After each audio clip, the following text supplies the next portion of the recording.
ვიმსჯელოთ იმაზე, თუ რამდენად მნიშვნელოვანია, როდესაც ადამიანს აქვს ასე თუ ის გასტროენტეროლოგიური პრობლემა და რამდენად ხშირია და რამდენად მნიშვნელოვანია მისი კავშირი ფსიქიკასთან. რატომ არის დიდი გამოწვევა და რატომ ჭირდება ამას უფრო დიდი მართვა, დიდი დანახარჯები და მულტიდისციპლინური მიდგომა? Robot მექანიზმია დარღვეული, რომელიც ადვილად გამოსაცნობი არ არის. ეს არ უქმნის სიცოცხლის მართალია საფრთხეს, მაგრამ სიცოცხლის ხარისხს აუარესებს. ორი მოჩხუბარი ბიჭია, რომლებიც ერთმანეთის ჯგუფში სულ ერთმანეთს აზიანებენ. ამის მერე შეიძლება ადამიანს გაუჩნდეს შიში, რომელმაც შეიძლება იქამდე მიიყვანოს, რომ გარკვეულია სრულიად საკვები შეზღუდოს.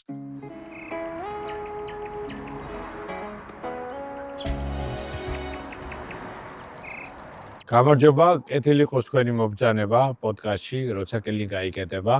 სივრცეში, სადაც ფსიქიკურ ჯანმრთელობასთან დაკავშირებული და ხშირად უჩინარი საკითხები ამაღლა განიხილება. დღევანდელი ჩვენი თემაა გასტროენტეროლოგიური მიმართულება, კერძოდ კუჭის ჩივილების ჯუმი დიალოგი ფსიქიკასთან. დღეს ჩვენი სტუმარია გამორჩეული გასტროენტეროლოგი, პროფესორი, მედიცინის დოქტორი გიგა სორტია. გიგა, მოგესალმები.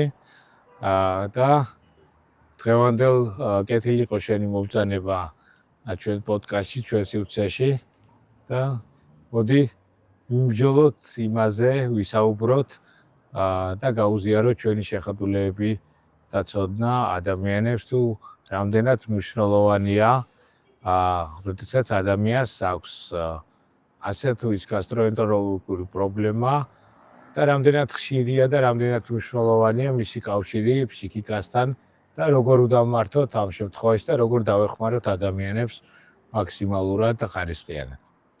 მოგესალმები, გუგა.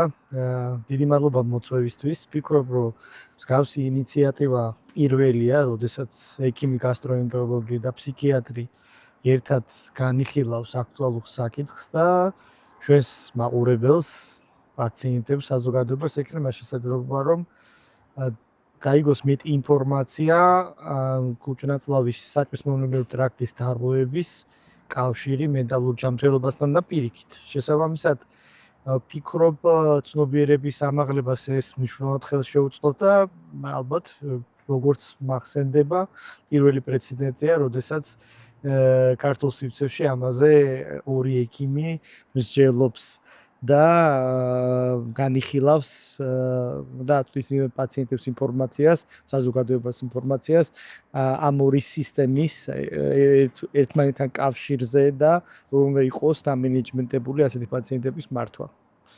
ხო, გასტროენტეროლოგიური პრობლემები ალბათ ყველასთვის, ალბათ ადამიანი არ არის ცხოვრებაში ერთხელ თუ ორჯერ მაინც თუ არა ბევრჯერ, რომ გარკვეული ჩივილი არ ქონია და მაინც როგორია სტატისტიკა, ჩვენ ახლა ვსჯელობთ ეგრეთ წოდებული გასტროენტეროლოგიური, ასე ვთქვათ, სისტემის ზედა ნაწილზე, რომელიც ეხება უფრო კუჭს აყლაპავს იმ ჩივილებზე და რამდენად ხშირია გიგა ეს პრობლემები და რა სახით და რა ფორმით და როგორ მინდება? კი ბატონო. დავიწყოთ, რომ გასტროენტეროლოგიური ბოლო კვლევით, რომელიც ჩატარდა რამოდენიმე ქვეყანაში, ეს არის ამერიკის შეერთებულ შტატებში, კანადაში, დიდ ბრიტანეთში, პაციენტების 42%-ს, მოქალაქეების 42% უბრალოდ აღნიშნავდა ამ თუ იმ გასტროენტეროლოგიურ დაავადებას, პრობლემას, ჩივილს. და აღმოჩნდა, რომ ამ კვლევით 35% მათ შორის იყო სრულიად ახალი მიმდინარეობის გასტროენტეროლოგიური დარგი, ეგრეთ წოდებული ფუნქციური დარღვევები, მხოლოდ 7% იყო დარღვევები, რომელიც ეგრეთ წოდებული ტრადიციული კონსერვატორული დარღვევები, რომელიც ლორწოვანის დაზიანებით მიმდინარეობს. ამაზე რომ ჩვენი მაყურებელი არ დაივლინოს, მინდა მცირე განმარტება და მათთვის მარტივი ენით ვისაუბრო. ზოგადად საჭმლის-მომნელებელი ტრაქტის დაავადების ბევრნაირი კლასიფიკაცია არსებობს. შეიძლება დაავადებების დაყოფა ზემო ტრაქტის, საყლაპავი კუჭი, 12-გოჯა ნაწლავი და ქვემო ტრაქტი, რომელიც ნაწლავი ეგრეთ წოდებული ემატება ზოგჯერ შუა ტრაქტი, რომელიც სანაღვლე გზები, ღვიძლი, პანკრეასი და ნაღლის ბუშტი შედის.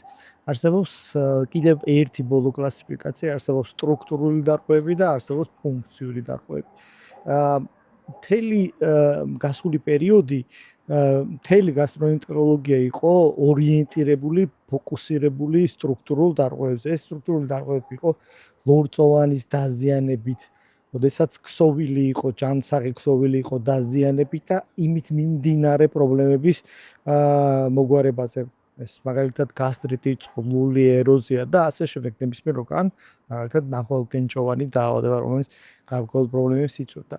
თუმცა მე-20 საუკუნის ბოლოდან საფუძველი ჩაიყარა ახალ სავსებით ახალ რეალობას, ეს არის ფუნქციური დარღვევები, რომელიც კლინიკურად ძალიან გაქვს სტრუქტურულ დარღვევებს, მაგრამ არსობრივად მენეჯმენტის თვალსაზრისით, მართვის თვალსაზრისით კარდინალურად განსხვავდება ხოლმე და ამ დაავადებების რაოდენობა გეომეტრიულად იზრდება. ბოლო კვლევა მახსენდება, რომელსაც 2 წლის წინ ჩატარდა 27 ქვეყანაში და გამოკითხული პაციენტების დიდი ნაწილი ხასიათდებოდა გასტროენტეროლოგიური ჩივრებით. აი მაგალითად ინგლისის ჯანდაცვის სამსახურის მონაცემებით 2014-15 წლებში გასტროენტეროლოგთან მიმართვის 12 ამბულატორიული ზოგადი მიმართვის 12% მხოლოდ ფუნქციურ დარღვევებზე მოდიოდა და მათგან წელიწადში ერთხელ მაინც ფიქსირდებოდა ფუნქციური დარღვევის მქონე პაციენტების ვიზიტი.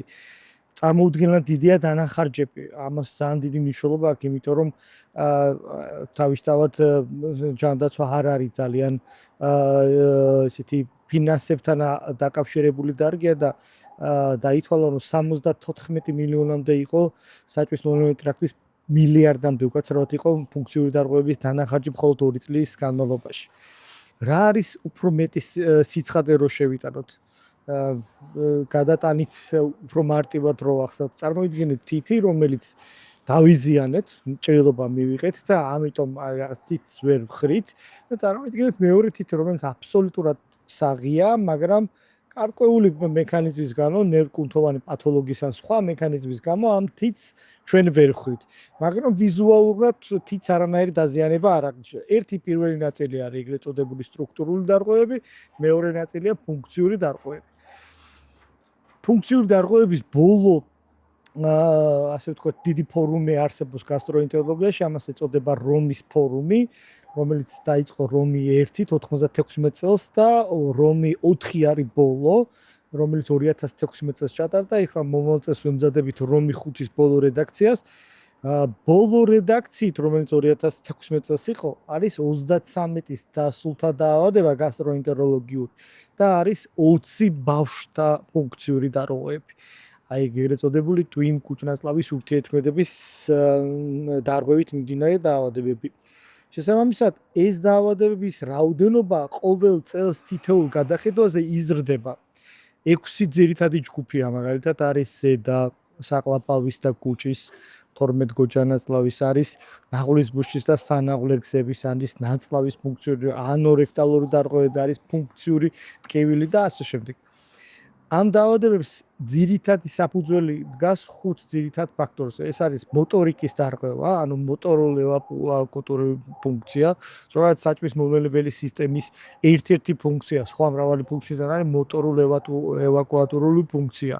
მონელების და სხვა ფუნქციების გარდა არის მოტორული ევაკუატორული ფუნქცია. შესაბამისად, ერთ-ერთი მიზეზი არის მოტორიკის დარღვევა.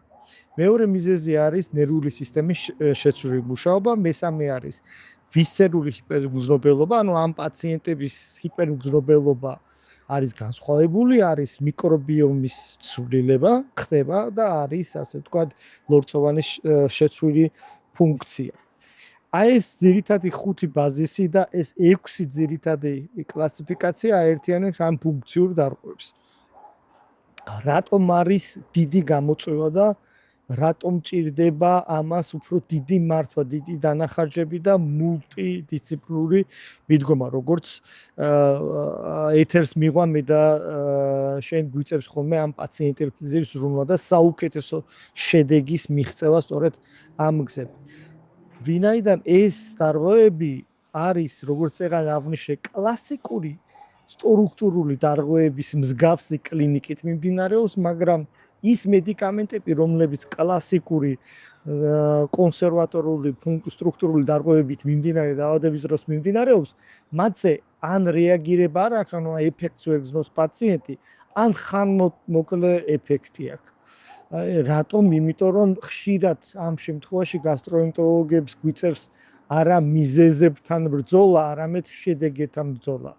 იმიტომ რომ ტვინ კუჭნაწლავის ურთიერთქმედების დარღვევით მიმდინარე დაავადებების მართვა ხშირად სამწუხაროდ გასტროენტეროლოგები ვერ ახერხებენ და საუკეთესო შედეგი პაციენტებთან ითქვა ფსიქიატრების ჩართულობით და მულტიდისციპლინური მიდგომით.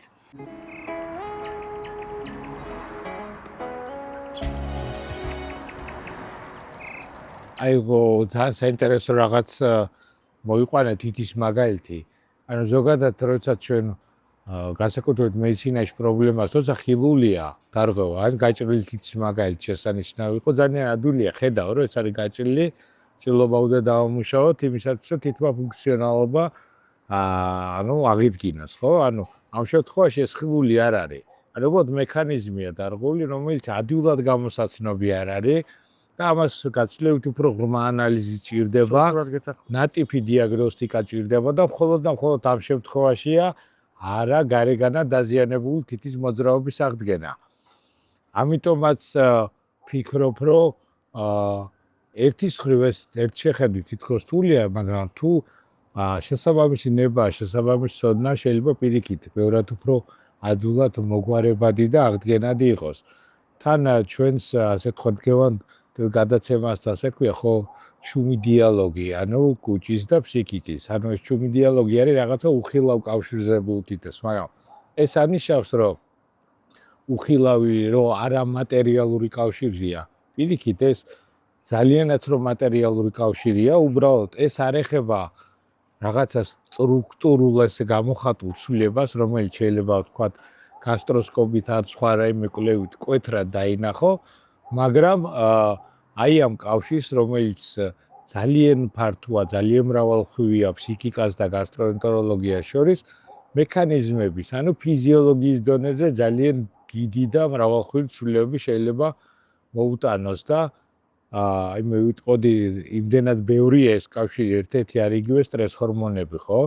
რომ როდესაც მაგალითად ადამიანი სპორტის დროს გამოიმუშავებს სტრეს ჰორმონებს, ადრენალინს, სტეროიდებს, რომელიც პირდაპირ გავლენას ახდენს როგორც მოტორულ ფუნქციაზე, ასევე გარკვეულწილად ლორწოვანის ფუნქციონირებაზე და მის მდგენელზე.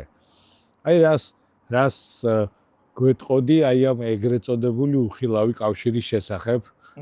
და როგორც ჩანს ეს გასტროენტეროლოგიის ეს პრაქტიკაში შენი გადმოსახედიდან. კი ბატონო.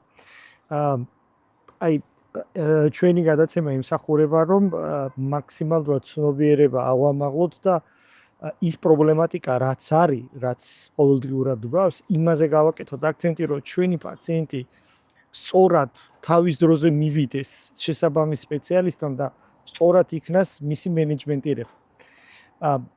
ამიტომ ცოტა უფრო მეტ პრაქტიკულ რაღაცებს მოვყვები, რომ ნათელი იყოს. ესე იგი, აღმოჩნდა, რომ აი კლასიკური გასტროენტეროლოგიის სიმპტომები, როგორც არის მაგალითად ბოყინი, მაგალითად გლობუსის ფენომენი, ეგრეთ წოდებული ყლაფის გაძნელება, შებერილობა, დეფეკაციის ცვლილება, ან გახშირება, ან შემცირება, მუცლის ტკივილი, გაუცლელობის შეგრძნება, სისავსე, დაჭიმულობა, ტკივილი, როგორც ეპიგასტრიუმში, ისევე მარჯვენა ფერდქვეშა მიდამოში. თქვენ წარმოიდგინეთ, რომ აღმოჩნდა, რომ აი ამ ჩემ პაციენტებზე და სხვა დაკვირების შედეგად აღმოჩნდა, რომ ეს სიმპტომები შეიძლება როგორც დამახასიათებელი იყოს, გამოვლენა იყოს სტრუქტურული დარღვევების, ასევე ხშირად ეს არის ეგრეთ წოდებული ტვინ კუჭნაწლავის ურთიერთქმედების დარღვევა. არ არის აუცილებელი, რომ პაციენტი ზოგიერთ როცა ამაზე მიწერს ხოლმე საუბარი რომ პაციენტებთან როცა აუხსნი ამ ვითარებას მაქსიმალურად რომ არ არის აუცილებელი რომ პაციენტს რაღაც განსაკუთრებული აგრესია და სხვადასხვა მძიმე, ასე ვთქვათ, მეტალური ჯანმრთელობის დარღვევები ქონდეს. შეიძლება მათი ეგრეთ წოდებული შფოთვა, მათი მეტალური ჯანმრთელობის დარღვევის გარკვეული გამომლინება იყოს მათი გასტროენტეროლოგია, ხო? აი მაგალითად სომატიზირებული იყოს, ანუ როდესაც ადამიანი პირდაპირ ვერ გრძნობს, ანუ ფსიქიკის შეგრძნების დონეზე თითქოს რაღაცა დიფუზურია, რაღაცა არ არის მკვეთრად გამოხატული შფოთვა, არ არის ძლიერი პანიკური შეტევები არ მსგავსი რაღაცა, მაგრამ ძალიან ხშირად შეიძლება მთლიანად ფიზიკური ჩივილები და კონკრეტულად გასტროენტეროლოგიური ჩივილები. ყველაზე ხშირად ორგანოს შეიძლება ზოგს მაგალითად ეგრეთ წოდებული კარდიოლოგიური სიმპტომები წავიდეს, ზოგი თითქოს უხაერობის შეგრძნება, ზოგ შემთხვევაში ხშირი შარდვა, მაგრამ პროცენტულად ყველაზე ხშირად ვლინდება როგორც გასტროენტეროლოგიური სიმპტომატიკა. შესაბამისად, ეს სიმპტომები არ უნდა იქნას უგულებყოფილი და ეს სიმპტომების არსებობა პირველი რაც მინდა გქონდეს, ეს არ ნიშნავს აუცილებლად სტრუქტურულ დარღვევას. ექიმის ვალდებულება რომ მან მოახდინოს პირველ რიგში უნდა გამოირიცხოს სტრუქტურული დარღვევები, ორგანული დარღვევები, ასევე ინფექციები და ამის შემდგომ უნდა იყოს განხილული ფუნქციური დარღვევები, ამის შემდეგ ისმევა დიაგნოსტიკა. ფუნქციური დარღვევების დიაგნოსტიკა გამორიცხვის მეთოდით ინიშნება, ხდება გასტროენტეროლოგიაში და არა რაღაცა პირდაპირ ინსტრუმენტული ან ლაბორატორიული კვლევის, ისევე როგორც თქვენს დარგში, თქვენ ძირითადად ასე ვთქვათ, კომუნიკაციის შედეგად და გარკვეული კითხვის პოზიტიური პასუხებით. ჩივილების ხანგრძლივობის ცხოვრების წესის და რაღაც კითხვარებით. აი იგივე კითხვარებით, რასაც თქვენი სფერო იყენებს, არის ეგეთი კითხვარები, ფუნქციური დარღვევების კითხვარები, რომელსაც ჩვენ ბოლო პერიოდში ხა ეს აქტუალური არის და ამას ვიყენებთ ამ დაავადების დიაგნოზს. აუცილებელი პირობაა, რომ პირველ რიგში უნდა გამოირიცხოს სტრუქტურული დარღვევების არსებობა, იმიტომ რომ გაჭრილი ვაშლით გვაქვს ესენი ერთმანეთს. რა არის მნიშვნელოვანი, რომ როგორც წესი სამწუხაროდ ეს პაციენტები ბოლომდე ცდილობენ დარჩნენ ეგრეთ წოდებული სტრუქტურული დარღვევების ველზე და ეს პრობლემა განიხილონ როგორც მხოლოდ ფიზიკური პრობლემა, მათთვის ზოგჯერ არ არის სასიამოვნო ამ პროცესში სპეციალისტის ამ შემთხვევაში ფსიქიატრის ჩართვა. ჩემი საქმიანობის ასე ვთქვათ ხშირად დიდ დროს მოითხოვს ის რომ აი პაციენტი მაქსიმალურად იყოს ინფორმირებული, ვინაიდან ჩვენ გვჭირდება შედეგი, პაციენტს ჭირდება შედეგი, ამ შემთხვევაში მხოლოდ გასტროენტეროლოგი ვერ შეძლებს ამ შედეგის დადებას. შესაბამისად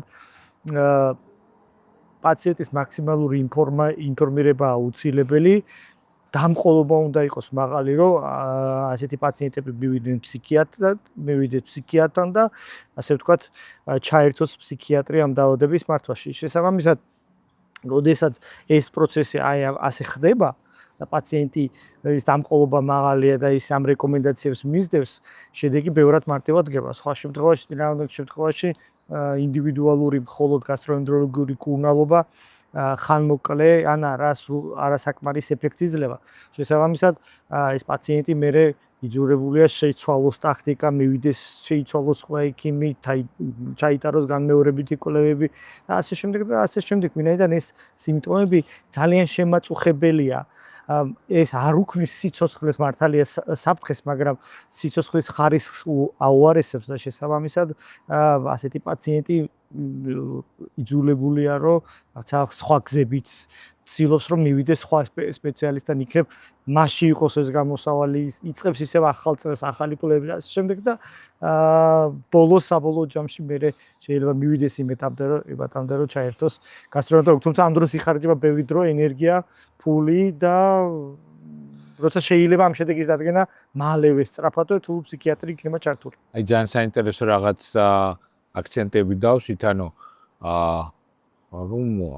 მრავალი წლის წინ ძირითადად მედიცინა იყო იმისათვის, რომ ადამიანის სიცოცხლე გადაერჩინა და საბედნიეროდ მედიცინა მიიწევს წინ და დღეს ძალიან აქტუალურია და უმეტეს დაავადებების კურნალობა მიმდინარეობს იმიტომ, რომ ადამიანს ის ცხოვრების ხარისხი გააუმჯობესოს და ზუსტად ეს სფერო გასტროენტეროლოგია, კუწელზავის სისტემა, არ არის ის ნაწილი, რომელიც ადამიანებს სიცოცხლესთან შეუთავსებელ პრობლემას უქმნის, თუმცა მე ვიტყოდი, რომ უნარშეზღუდულობის კუთხით, როცა ადამიანებს ფუნქციონალობას კვეთრად უარესებს, ალბათ ერთ-ერთი ნომერ პირველია, იმიტომ რომ ძალიან ძნელია, რომ ეს ჩივილები მუდმივად წლების განმავლობაში მუდმივად მორეციდივი ან განმეორებადი იყოს და ადამიანმა სწორად ფუნქციონირებს, ხო?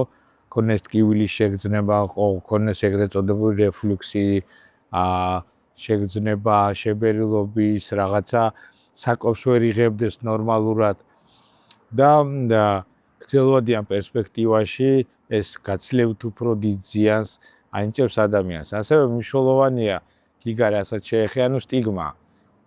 ეს სტიგმა ზოგადად მეცინის ყველა დარგს ეხება, განსაკუთრებით ჩვენ სფეროს, ანუ ფსიქიკას და ფსიქიატრიას, თუმცა ეს ალბათ ზოგადი ადამიანური თვისებაა და ალბათ ჩვენს ყველა ჩვენთაგანს, მათ შორის ჩვენს ექიმებსაც გარკვეული სტიგმა გავხასიათებს და გარკვეული მიუღებელობა. ეს ბუნებრივი ადამიანური პროცესია და ამაში არც დასაძრახი და არც ის არაფერი არ არის. უბრალოდ ამ სტიგმის გადალახვის ერთადერთი ალტერნატივა და ყველაზე სწორი გზა არის, ეს არის მაღალი ინფორმირებულობა. რასაც ჩვენ ვაკეთებთ. რასაც ჩვენ ვცდილობთ ახლა ზუსტად რომ გავაკეთოთ, რომ მივაწოდოთ სწორი ინფორმაცია. ამ სწორი ინფორმაციის საფუძველზე ადამიანებმა შეიძლება დღეს არ აწუხებთ, მაგრამ ეს ინფორმაცია ხვალზე გმაზე გამოადგეთ და მიიღონ სწორი გადაწყვეტილება უფრო თავისუფლად, უფრო სწრაფად, რაც ბუნებრივია პროცესის და პრობლემის მოგვარების შანსებს გაზდის, თანაც უფრო მალე და უფრო ეფექტურად, ხო? გასაკვირია. ეს არის ჩვენი მიზანიც. თან ეს კავშირი ჩვენ და 21 საუკუნეში არ საუბრობთ, ხო, დიდგანვე მაგალითად ნაღველი აღიქმეოდა და ასოცირებული იყო მელანქოლიასთან ჯერ კიდევ ანტიკურ ხანაში და ეგონათ რომ ნაღველი იყო, ასე ვთქვათ, ის სითხე ორგანიზმში, რომელიც დარდთან, სევდასთან, დეპრესიულობასთან, უხალისობასთან, შრომის უნარიანობასთან დაქვეითებული იყო. კუჭი შემიძლია მე პირადად როგორც ფსიქიატრად თქვა, არის რაღაცნაირად მეორე ტვინი, იმიტომ რომ ესეთი ფრაზაც კი არსებობს, რომ ძალიან ხშირად ჩვენ ასე ვთქვათ, კუჭის ჭკუაზე დავდივართ, იმიტომ რომ ძალიან მნიშვნელოვანი კომპონენტია ზოგადად კვება, მადა, დანაყრება, იმიტომ რომ ეს არის ჩვენი სიცოცხლის გახანგრძლივების და ჩვენი ორგანიზმის ენერგიის შევსების ძირითადი წყარო, ხო, საკვების მიღება.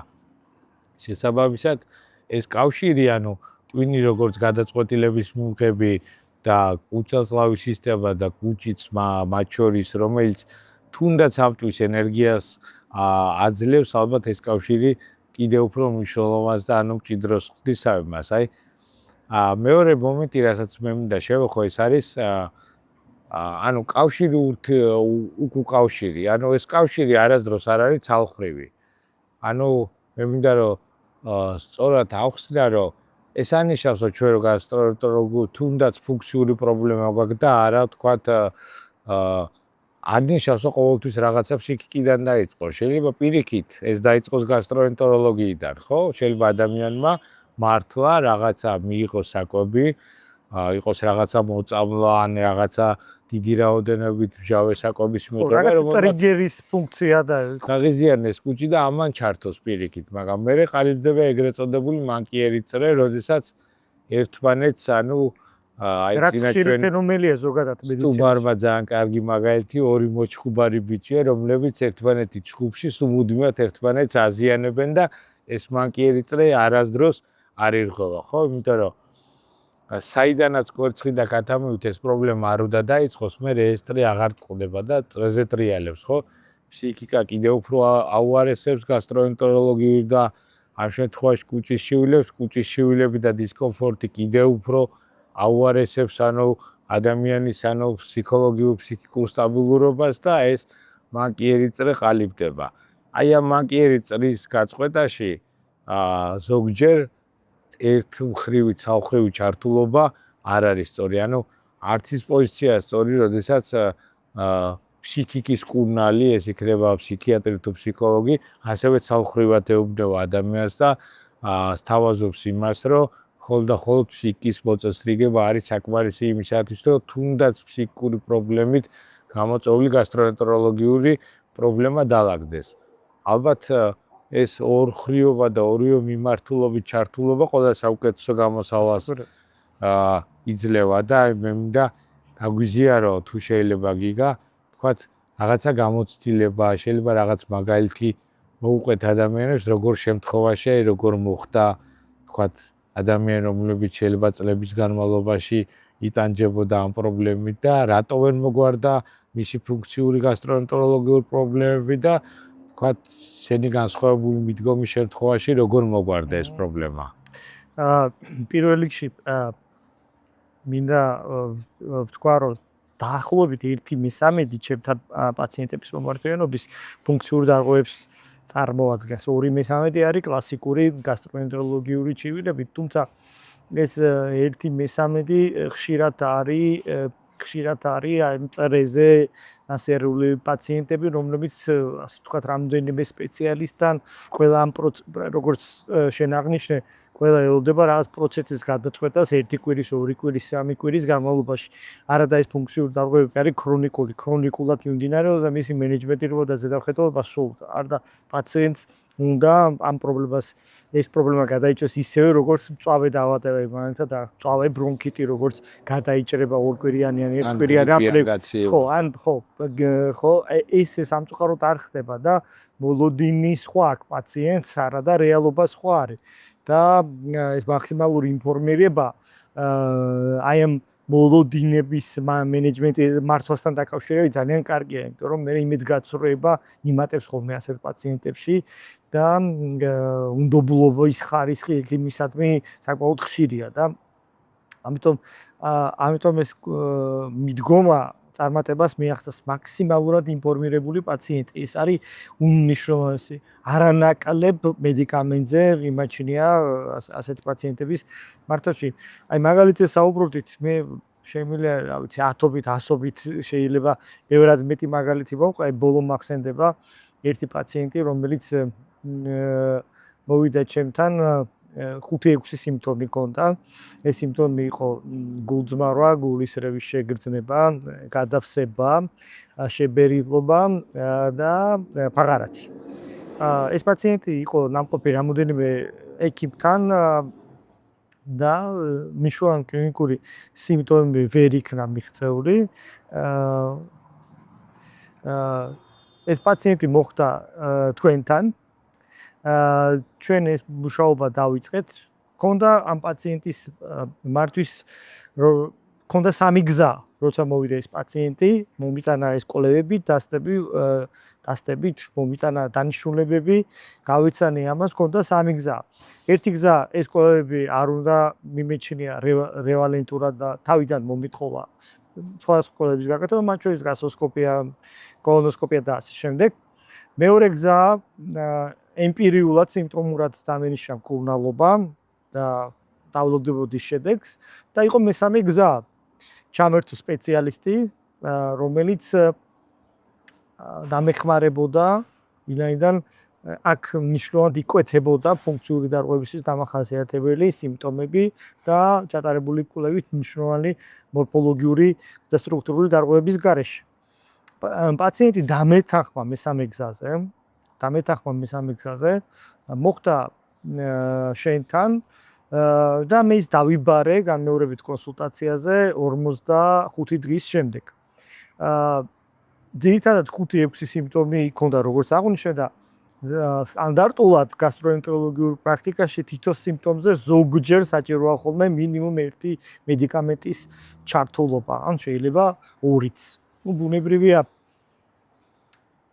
პირველი გზის შემთხვევაში თავიდან მოუწოდა ამ დამატებითი ხარჯების გაწევა, მეორე შემთხვევაში მრავალი მედიკამენტის მიღება და მესამე გზა აღმოჩნდა ყველაზე საუკეთესო. მას შემდეგ რაც ეს პაციენტი დამიბრუნდა განმეორებით ვიზიტზე ჩემთან, ამ 5-6 სიმპტომიდან, რომელიც წეღან აღვნიშნე და გავიმეორებ, ეს იყო გულის რევის შეგრძნება, გულძმარვა, გადავსებულობა, კუჭის მოქმედების სიხშირის მატება, შებერილობა და მუცლის ტკივილი. ამ სიმპტომებიდან რეალურად ერთი სიმპტომი ჰქონდა მხოლოდ დარჩენილი და შესაბამისად ჩვენ ავწდით დამატებით კვლევებს, ავწდით ბევრ მედიკამენტებს და აი კომბინირებულმა მოქმედებამ ძალიან კარგი შედეგი მოგვცა და ეს პაციენტიც ასე ვთქვათ მიხვდა საკუთარ მაგალითით უკვე მიხვდა რომ მისი პრობლემები ხშირად კავშირში იყო მენტალურ ჯანმრთელობასთან და ასეთი მაგალითები ძალიან ბევრი მყავს.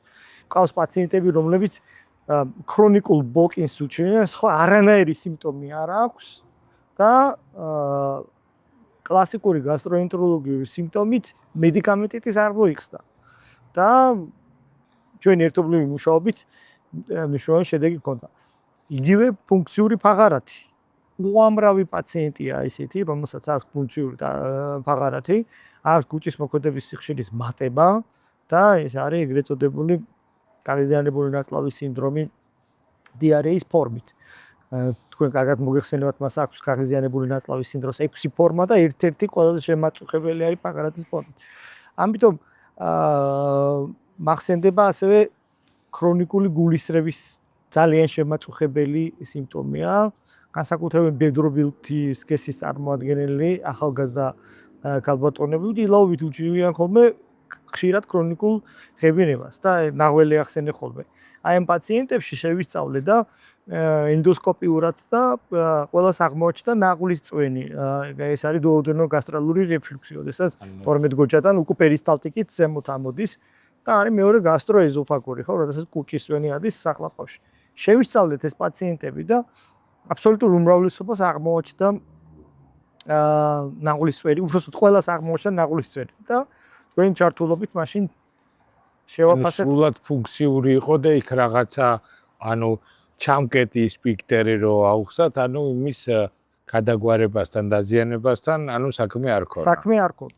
შესაბამისად, ამ პაციენტებში კი იყო გასტროენტეროლოგიური მექანიზმი, მაგრამ მე დავადგინეთ, რომ ამ პაციენტებს ჰქონდათ მენტალური ჯანმრთელობის სხვადასხვა ტიპის დარღვევები და შესაბამისად მხოლოდ ჩემი მკურნალობა, ანუ რომ მიმეცა შესაბამის თერაპია, რაც ამ ნაღვლის წვენის ქვემოთ დინებას ხელს შეუწყობდა, მას ბუნებრივი ხანმოკლე ეფექტი ექნებოდა, როცა მედიკამენტი მოიხსნებოდა და ეს მექანიზმი უკვე პერისტალტიკის გრავიტაციის საწინააღმდეგოდ მოძრაობის გაგრძელდებოდა, მათ სიულები ექნებოდა და ესეთი ძალიან ბევრი პაციენტი არის. აი კარგი მაგალითი მოყევი გიგა, როდესაც ანუ ვთქვათ საკვების მიღების მერე ვთქვათ ეს დისკომფორტები და ეს რეალურად მარტო ამ ჩივილში და ვთქვათ კიბულში ან გულისრევაში კი არ გამოიხატება. ამის მერე შეიძლება ადამიანს გაუჩნდეს შიში ჩამოუყალიბდეს, განსაკუთრებით იმ ადამიანებში, რომელიც მიდრეკილია რო გარკვეული სტრეს ფაქტორის მერე ეს შიში რაღაცნაირად მყარი და ესეთ პერმანენტული გახდეს, რომელმაც შეიძლება იქამდე მიიყვანოს, რომ გარკვეულია სრულიად საკვები შეზღუდოს და მულტიორგანული და მულტისისტემური შეიძლება გახდეს პრობლემა. აი ექვე დავამატებ, ხშირად ეს ფუნქციური დარღვევები კავშირშია, როგორც თქვით ახლა კვებასთან. ანუ მაგალითად აი რეფლუქს გასტრიტის შემთხვევაში მე როცა ამ პაციენტებთან ამაზე ვსაუბრობ, რომ ვცდილობ ეს ინფორმაცია მოვახდინოთ, კი მაგრამ გიგა იქიბო, მე ხო ეს კვების შემდეგმა, კი სტრესს არ უარყოფ, მენტალურ ჯანმრთელობის ძუგი ხარისხის ძილს, სხვა პრობლემებს არ უარყოფენ, მაგრამ მეუბნებიან, რომ აი კვების შემდეგ დამეწყო. ბუნებრივია საკვები ამ შემთხვევაში, მაგალითად თუ ისეთი პაციენტი მიიღებს ცხიმიან საკვებს, ცხიმის დროს ნაღვლის წვენის გამოყოფა იზრდება, როცა გვაქვს ჩვენ რეფლიუქსზე საუბარი, ეს ნაღვლის წვენი ჭარბად როცა გამოიყოფა, ჭარბად ამოვა ზემოთ და ბუნებრივია ეს კლინიკური სიმპტომები მოიმატება. ამას ჩვენ არ უარყოფთ. ხშირად არის ხოლმე პაციენტები კი, მაგრამ გიგაიქიმო, როცა ვთავაზობ ხოლმე ფსიქიატრის ჩართულობას, მე მართლა მტკივა, მართლა მაწუხებს, მართლა შეგერმი მაქვს.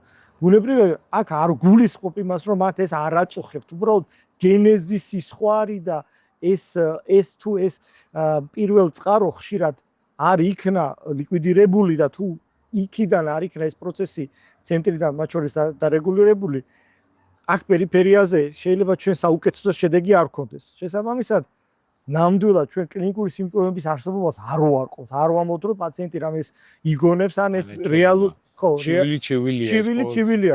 ნებისმიერ შემთხვევაში უბრალოდ ეს ჩივილის გენეზისი შეიძლება იყოს სხვანაირი და მიზეზი და წარმოქმნის მექანიზმი. წარმოქმნის მექანიზმი იყოს სხვანაირი, აი თითის მაგალითზე როცა თქვი. აი ეს გაჭრილი თითი ბევრად უფრო სწრაფად შეიძლება მისი მოგვარება. მართალია მას უფრო მაღალი გართულების რისკი აქვს, მაგალითად თუ ჩვენ აქ არ ვიმკურნალეთ სათავე, შეიძლება ინფექცია შეგვეწოდეს, თითი საერთოდ მოსაჭრელი გაგვიხდეს ან სეფსისი დაგვემართოს, მაგრამ მისი მედიკამენტები ძალიან ბევრია. ანტიბიოტიკია, თქვა, დავამუშავებ ჭრილობას, გავკერავ და ასე შემდეგ, მაგრამ აი ეს მეორე თითი, რომელიც დაზიანებით არ არის, მისი მართლა მართალია ის სიცოცხლე საფრთხეს არ შეუქმნის, მაგრამ ის ქრონიკულია, შემაწუხებელია, პრობლემა აღიარებულია, მაგრამ განსხვავებულ მიდგომას საჭიროებს. ეს ერთი ნაწილია ჩვენი პრობლემების, რომელიც ფუნქციურ დარღვევებს ეხება, მაგრამ არის მეორე ნაწილი, ასევე ძალიან საინტერესო ეს სტრუქტურული დარღვევები, ძველი კლასიკური სტრუქტურული დარღვევები. ჩვენ უნივერსიტეტში გვასწავლიდნენ, რომ სტრესის, უბრალოდ კუჭის წყლულის გამომწვევი 4 ძირითადი მიზეზია და ერთ-ერთი მნიშვნელოვანი არის სტრესი. შესაბამისად, დღესაც ეს აქტუალურია. არის ბევრი აქცენტი კეთდება ჰელიკობაქტერიაზე და საქართველოს მაღალი მოცვის ქვეყანა ჰელიკობაქტერიის და როგორც წყლულის ერთ-ერთი ინიციატორი, ანთების საწინააღმდეგო არასტეროიდები, მეორე ნაწილზე კვება, მაგრამ ყველაზე სწრაფად კუჭის წყულის განვითარება, ან ფორმენ-გოჯანაზლავის პეპტიკური წყულის განვითარება შეუძლია სტრესული წყულები არის. ერთი ფაქტორი მეორეს არ გამორიცხავს. ასაკვირველია. იმიტომ რომ შესაძლებელია იყოს, ამ შემთხვევაში ბაქტერიული, ჰელიკობაქტერიაზე საუბრობ, ეს ფაქტორიც და ალბათ აუცილებელიც იყოს, თქვათ, შესაბამისი ანტიბიოტიკო ან სხვა თერაპია ჩასატარებელი, მაგრამ ეს არც გამორიცხავს და ხელსაც არ უშლის იმას, რომ მიდგომა იყოს კომპლექსური.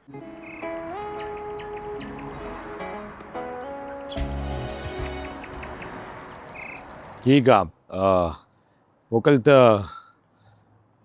მეგონი დასასრულისკენ ალბათ ძალიან მნიშვნელოვანი იქნება შენი რეკომენდაციები, რომ მივცეთ ასე ვთქვათ ჩვენს მაყურებელს და მსმენელს, რომ რა ძირითადად ის ჩივილები ან რა კრიტერიუმებია, ვთქვათ, ხანგრძლივობა, განმეორებითობა, ვთქვათ, მორეციდეობა, ის რომლის დროსაც შეიძლება მათ საერთოდ არ იყვნენ მისული ექიმთან ან ექიმმა ეს არ ურჩიოს და როდის შეიძლება ადამიანება მიიტანონ ეჭვი იმაზე, რომ ხო არ არის ჩემი გასტროენტეროლოგიური პრობლემები უკვე საჭიროება ხო არ არის იმის, რომ კომპლექსურად მიუდგე. აი რა ფორმის დროს, რა გამოვლენების დროს ვინაიდან საჭიროებრივი სისტემა საკმაოდ დიდია და მრავალ ორგანოს მოიცავს, სიმპტომებიც მრავალფეროვანია. შესაბამისად, არის რაღაც სიმპტომები, რომელიც არ ნიშნავს მაინდა-მაინც პათოლოგიური პროცესს. მაგალითად, თუ ჩვენ ბევრ ლობიოს ან კომბოსტოს მივიღებთ, შებერილობა ეს არ ნიშნავს ამის შედეგად გამოწვეული შებერილობა არ ნიშნავს პათოლოგიას. თუმცა მიუხედავად თუ გვაქვს ესეთი მოვლენა, რომ ვიკვებებით ჯანსაღად, არ ვიღებთ აი ამ ასეთ ტიპის საკვებს, მაგრამ შებერილობა მაინც შემაწუხებელია, ეს შეიძლება იყოს პათოლოგიის შედეგი. შესაბამისად, არის საჭირო მოხდეს დიაგნოსტირება, ხო? მაგალითად, ერთჯერადი, ვთქვათ, შეიძლება იყოს რეფლუქსის, გულძმარვის სიმპტომი, მაგრამ არის სიმპტომი, რომელიც გვაქვს ყოველდღიურად. შეიძლება იყოს ერთჯერადი გულისრევის შექმნა, გარკვეული ტიპის საკვებთან დაკავშირებით, მაგრამ არის გულისრევა, რომელიც ხანგრძლივად მიმდინარეობს, ან ტკივილის ფენომენი, ან დეფეკაციის სიხშირის დარღვევა, ან სხვა მუცლის ტკივილი და ასე შემდეგ. რაღაცა სიმპტომების რაოდენობა დღეღან რაც ჩამოვთვალეს სიმპტომები, რომლებიც ქრონიკულია, განმეორებადია, კომბინაციურია, ის უკავშირდება ან საკვებს, ან სტრესს, ან სხვა ტრიგერს, ნებისმიერ გამშვებს და ეს სიმპტომები არ მცირდება, არამედ ან შენარჩუნებულია იგივე დონეზე, ან პირიქით იმატებს, ეს არის ნიშანი იმისთვის, რომ მივიდეს გასტროენტეროლოგთან. შემდეგ გასტროენტეროლოგი გეგმავს პროცესს. პირველი ანამნეზის შეკრება, ფიზიკალური გასინჯვა, ინსტრუმენტული და ლაბორატორიული კვლევები, კონკრეტული დიაგნოზის დადასტურების ან გამორიცხვის სათვის და ბოლოს არის მკურნალობა. ცხადია ის მოიცავს როგორც წეღან აღვისე შეიძლება იყოს სხვადასხვა სპეციალისტის კომორბიდული მდგომარეობა იყოს სხვადასხვა სპეციალისტი დაგვჭირდეს ენდოკრინოლოგი თქვა ფსიქიატრი და ასე შემდეგ და საუკეთესო შედეგის მიღწევა. რეკომენდაციები არის ძირითადად პირველი რაც არის თუ გასტროენტეროლოგიური სიმპტომები გამკურნალებია პაციენტი და დამყოლობა არ იყო კარგი კლასიკურ გასტროენტეროლოგიურ საშუალებებზე რეკომენდირებულია იმ რეკომენდაციის რომელიც სავარაუდოდ იქნა გასტროენტეროლოგის მიცემული რომ საჭიროებს ფსიქიატრი იყოს ჩართული აუცილებლად შესრულება და ეს სტიგმის ნაწილი აუცილებლად გადავდოთ იმიტომ რომ შედეგი ასე დადგება მხოლოდ. მეორე თუ არის ეგრეთ წოდებული წითელი ალმის სიმპტომები, ეგეთი სიმპტომები არის მაგალითად მელენა, ნაროშავი ფერის განმავალი, ხანგრძლივი ფაღარათი ან პირხებინება. თუ სისხლის შევნიცად პირნაღებ მასალში სიყვითლე უეცარი წონაში კლევა ეს არ მოითხოვს, ეს მოითხოვს დაუყოვნებლივ მისვლას ექიმთან და გასტროენტეროლოგიურ კვლევებს სერიოზულად. და სერიოზულ კვლევებს, რათა ეგრეთ წოდებული მნიშვნელოვანი სიცოცხლის მნიშვნელოვანი დაავადებები გამოირიცხოს. და თუ გვაქვს ისეთი სიმპტომები, რომლებიც არის ერთჯერადი ეპიზოდური, მაგალითად ერთჯერადი შებერილობა, ერთჯერადი გულისრევი შეგრძნება, ეს არ არის აუცილებელი, ვთქვათ, იმ შემთხვევაში თუ მხოლოდ ერთი დღე იქნა ეს პროცესი, არ არის ეს კრიტიკულად მნიშვნელოვანი, რომ აუცილებელი ვთქვათ, გასტროენტეროლოგის კონსულტაცია. და საბოლოო ჯამში თქვა მინდა რომ ჩვენი გასტროენტეროლოგიური პრობლემები კავშირშია მრავალ ფაქტორთან და არ არის მხოლოდ ან იზოლირებულად ჰელიკობაქტერიები ან ნებისმიერი სხვა ინფექცია, ან მხოლოდ საკვები და საკვების ტიპები. ხშირი არის ხოლმე ამაზე აპელირება, რომ ქართული სამზარეულო განსხვავებული საკვები აქ და ასე შემდეგ. არ მგონია რომ ამერიკის შეერთებულ შტატებში უფრო პირობითად უფრო მაღალი ხარისხის საკვები პროდუქტებით სარგებლობენ ან მათი კვებითი ქცევები რაღაცა მნიშვნელოვნად განსხვავებული იყოს მიუხედავად კულტურული თავისებურებისა. ჩემი აზრით, მათ შორის ამ ქვეყანაში ერთ-ერთი რაც ხშირად იწვევს გასტროენტეროლოგ და ზოგადად იზრდება გასტროენტეროლოგთან მომართვიანობა არის მეტალოჯანმრთელობის დარღვევები და ძილის დარღვევები. ხშირად ამ ქვეყანაში ნორმად მიაჩნია პირობითად 2-3 საათზე ძილი და თქვათ დილით სამსახური და ხშირად ეს პრობლემები აქვს რომელიც ქრონიკულ გამოფიტვას და გადაგლობას იწვევს. სეროტონინ, მელატონინის სვას უნდა მივყვეთ და ასე შემდეგ.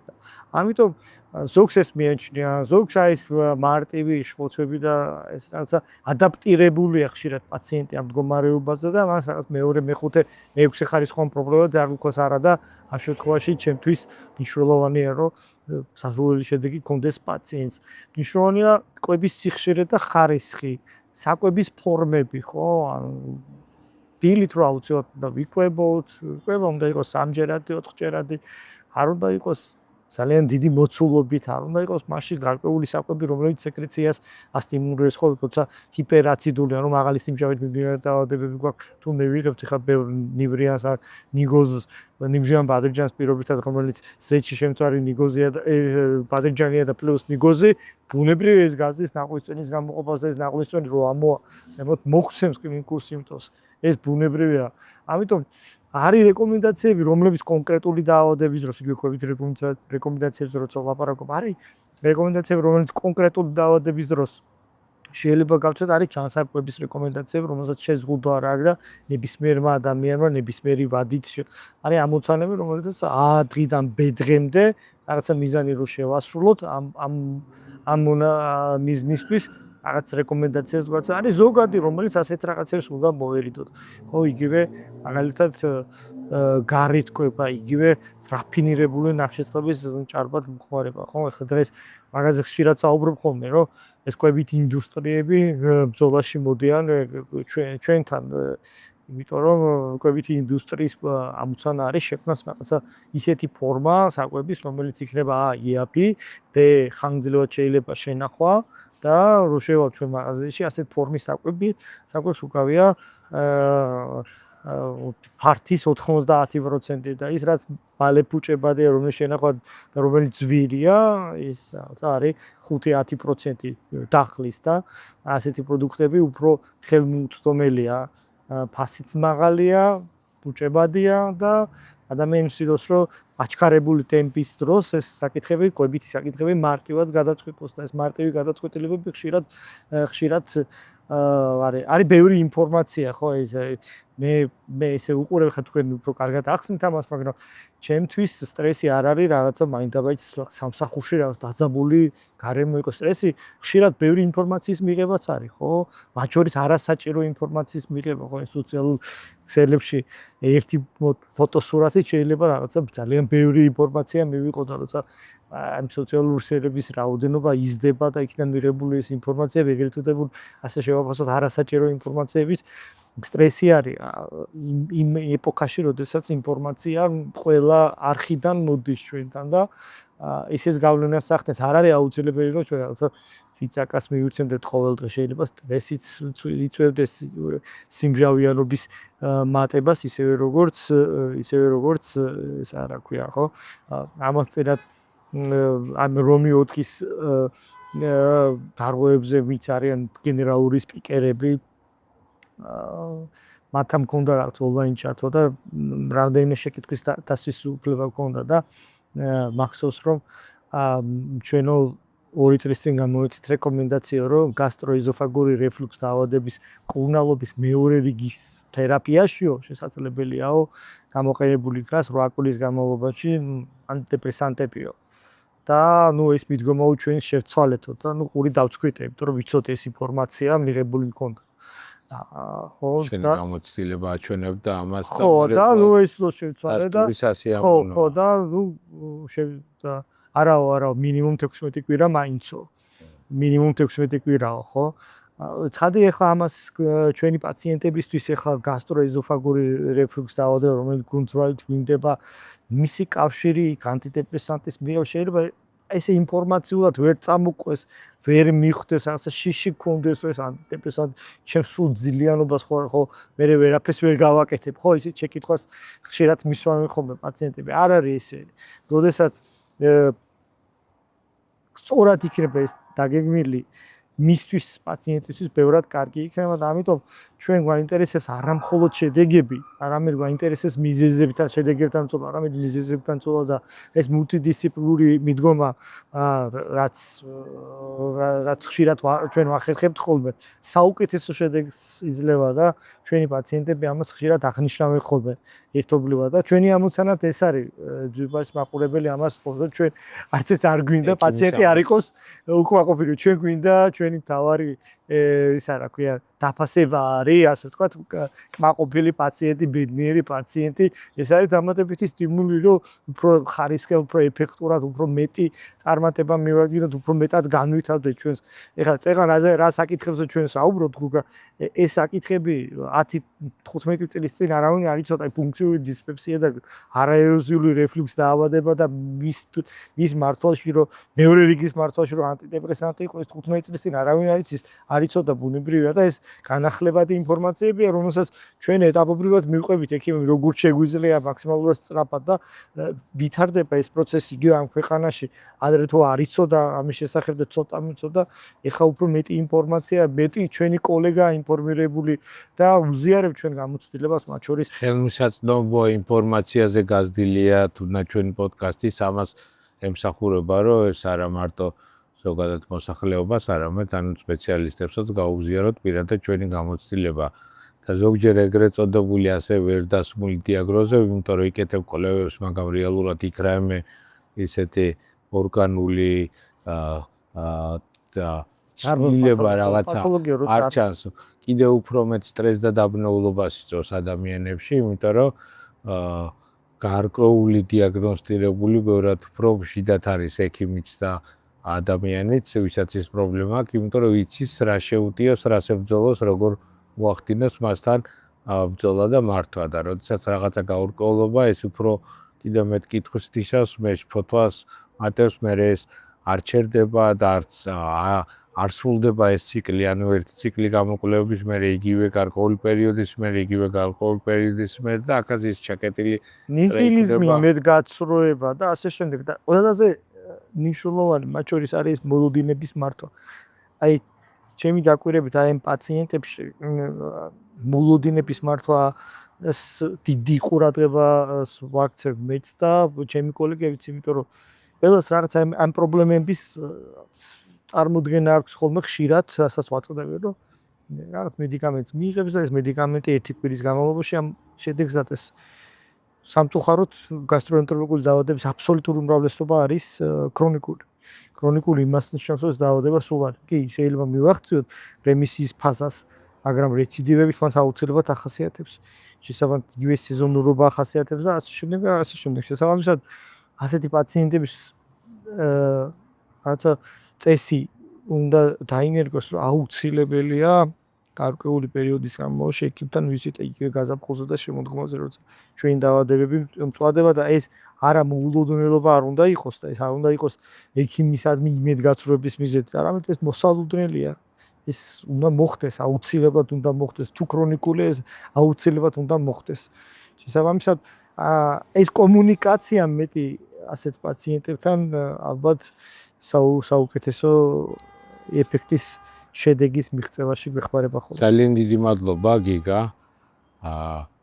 სტუმრობისთვის, ასეთი ძალიან საინტერესო საუბრისთვის, შენი გამოცდილების გაზიარებისთვის. და ერთი სიტყვა მე რომელიც ძალიან მიყვარს და ყოველგან ყველაფერს უხდება, ეს არის ზომიერება. ანუ ზომიერება კვებაში, ზომიერება და ბევრი არ დარღვევა ძილში, ზომიერად ანუ პრევენცია, გარკვეულ რა დოზითაც ჩვენ შეგვიძლია რომ ავარითოთ სტრესებს თავის შესაძლებლობის ფარგლებში და ზომიერება ასევე კურნალობაში, რაც ექიმის მიერაც უნდა იყოს ყოველთვის გათვალისწინებული. არც ზედმეტი კვლევა და წამალია კარგი, არც ის არის კარგი, როდესაც ადამიანს ან კვლევა და აკლდება, ან შესაბამის კურნალობას ვერ მიიღებს.